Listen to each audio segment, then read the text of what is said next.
অচক্ষ নামাজ পড়েই ভেবে বসবেন না যে অনেক কিছু করে ফেলছে। এক চিল্লা দিয়ে মনে করে ফেলবেন না যে দিনের জন্য অনেক কিছু করে ফেলছে। একটা হজ করেছেন, ওমরা করেছেন, সিয়াম রেখেছেন, দিনের জন্য দান সৎকার করেছেন, একটা মাদ্রাসা মসজিদ করেছেন, ভেবে বসবেন না আপনি সব অনেক কিছু করে ফেলেছেন এবং অন্যরা সব কক্রোচ তেলা পোকা ওরা জাহান্নামে যাবে এমনটা মনে করবেন। জানি না আমরা যে কার আমলের কতটুকু আল্লাহর কাছে কবুল হচ্ছে। তো এখানে এই ব্যক্তির সমস্যা ছিল এই, সে নিজের আমলটাকে অনেক ভারী মনে করছিল এবং সে স্টেটমেন্ট দিয়ে ফেললো যে তোকে আল্লাহ পাক মাফ করবে না। এই একটা কথা মন থেকে বলার কারণে তার ইহকাল পরকাল দুটা বরবাদ হয়ে গেল, সে জাহান্নামে চলে গেল। ঠিক আরেক ব্যক্তির ঘটনা আছে এমন, এগুলো সবগুলো রেফারেন্স আছে। এক ব্যক্তি প্রচুর ইবাদত করত, আল্লাহ পাক তার ইবাদত করার জন্য পাহাড়ের চূড়ায় একটা সুন্দর ব্যবস্থাও করে দিয়েছিলেন। সেখানে ডালিম গাছ হতো, ঝর্ণা আসতো, খাবারের কোনো অভাব নাই। হাদিসে এসেছে 500 বছর সে ইবাদত করেছে। কত বছর? কিয়ামতের মাঠে এই ব্যক্তির অবস্থা এমন হবে, তাকে জান্নাতে প্রবেশ করানোর জন্য নিয়ে যেতে বলা হবে যাও আমার রহমতে জান্নাতে চলে যাও। আল্লাহ পাক তাকে এই কথাটা বলবেন, কিন্তু এই ব্যক্তি বলবে আমার আমলের কারণে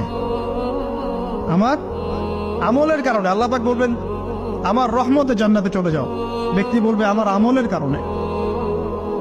আল্লাহ রাব্বুল আলামিন তখন তাকে দেওয়া সমস্ত নেয়ামত গুলোকে এক পাল্লায় করবেন আর তার সমস্ত আমলকে আরেক পাল্লায় করবেন। তারপর দেখা যাবে আল্লাহর সমস্ত নেয়ামত তার একটা চোখের সমান হয় নাই। কথা কি বুঝতে পারছেন? একটা চোখের যে নেয়ামত আল্লাহ পাকের, সমস্ত আমল ও 500 বছরের ইবাদত এতটুকু হয়নি। তারপর তাকে বলা হবে ওকে জাহান্নামে নিয়ে যাও। এবার জাহান্নামে যাওয়ার সময় সে বলবে আল্লাহ তোমার রহমতে আমাকে মাফ করে দাও। তখন আল্লাহ পাক তাকে আবার ডেকে নিয়ে আসবে, বলবেন যে তোমাকে যে আমি ইবাদত করার জায়গা করে দিয়েছিলাম, এটাকে তুমি নিজে করেছো না আমি করেছি? সে বলবে আপনি করেছেন। তোমাকে যে আমি সৃষ্টি করেছিলাম তখন কি তুমি কোন আমল করেছিলে? বলবে না। তাহলে তোমাকে যে সৃষ্টি করেছি আমি, এটা কি তোমার আমলের কারণে? না। তোমাকে সারা দুনিয়াতে এত নিয়ামত দিয়েছি, এটা কি তোমার আমলের কারণে? সে বলবে না। তখন তাকে জান্নাতে প্রবেশ করানো হবে। কিয়ামতের মাঠে এমন অনেক ঘটনা ঘটবে যেটা আমাদের চিন্তার বাইরে। আরেকজন ব্যক্তিকে ডেকে আনা হবে, যে ব্যক্তি একটা দুটা নয় বরং 100টা খুন করেছে।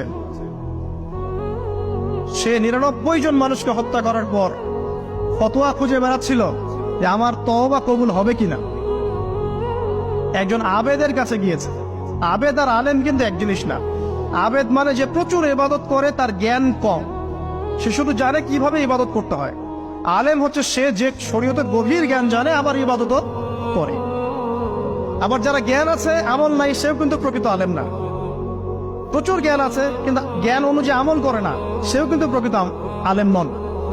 এবার আসেন, তো এই আবেদের কাছে গিয়ে সে বলছে আমার কি ক্ষমা হবে? আমি 99টা খুন করেছি। সে বলল তোমার আবার ক্ষমা? তোমার ক্ষমা নাই। তখন এই ব্যক্তি এই আবেদকে হত্যা করে 100টা খুন পূর্ণ করলো, ওকেও সে মেরে ফেলছে। আমার ক্ষমাই হবে না তো তোর বেঁচে থাকার কি দরকার, তুইও মর। কি বুঝতে পারলেন? বর্তমান বিশ্বের উগ্র মাথার পলিটিশিয়ানদের মতো অবস্থা। আমার দেশের সমস্যা, তোর দেশ পারমাণবিক বোম্বের উড়াই দিব, মানে এরকম একটা অবস্থা। তো আল্লাহ রাব্বুল আলামিন এই ব্যক্তির মধ্যে একটা চেতনা তৈরি করলেন যে আমাকে তওবা করতে হবে। সে তখন সার্চ করতে লাগলো আরো কোনো আলেম আছে কিনা। এরপর অনেক দূরে একজন আলেমের সন্ধান পাওয়া গেল। সে সেখানে গেল, তাকে গিয়ে বলল আমার কি ক্ষমা হবে? সে আলেম তাকে বলল হ্যাঁ তোমারও ক্ষমা হতে পারে, যাও তুমি ইস্তেগফার করো এবং এই এলাকা থেকে অন্য এলাকায় চলে যাও। মানে যে এলাকায় তুমি অনেকদিন ছিলে, যেখানে তুমি অনেক পাপ কাজ করেছো, এখানে থাকার দরকার নাই। তওবা করে তুমি অন্য কোথাও চলে যাও, নতুন একটা জীবন শুরু করো। এখানে থাকলে হবে কি, তোমার স্মৃতিগুলো তোমাকে তাড়িয়ে বেড়াবে এবং মানুষ তোমাকে খারাপ নজরে দেখতেই থাকবে, তুমি তখন কষ্ট পাবে। এই জন্য তুমি চলে যাও। তো চলে যেতে যেতে সে রাস্তায় ইন্তেকাল করে। এবার তার রূহ নিবে কে? এই জন্য দুদল ফেরেশতা আসছেন, জান্নাতি এবং জাহান্নামী। তাদের মধ্যে বাক বিতর্ডা হচ্ছে কে রূহ নিয়ে যাবে। তো জাহান্নামের ফেরেশতারা বলছেন সে এতগুলো খুন করেছে, তার রূহটা আমরা নিব।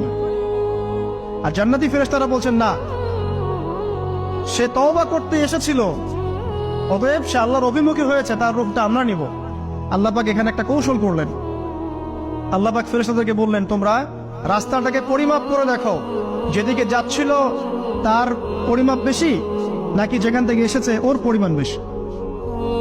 আল্লাহ পাক জমিনকে আদেশ করলেন, হে জমিন তুমি প্রশস্ত হয়ে যাও। এবার পরিমাপ করে দেখা গেল সে তওবার দিকে আসছিল, এর পরিমাণটা বেশি। এই একটা কাজের ওসিলা আল্লাহ পাক তাকে মাফ করে দিলেন।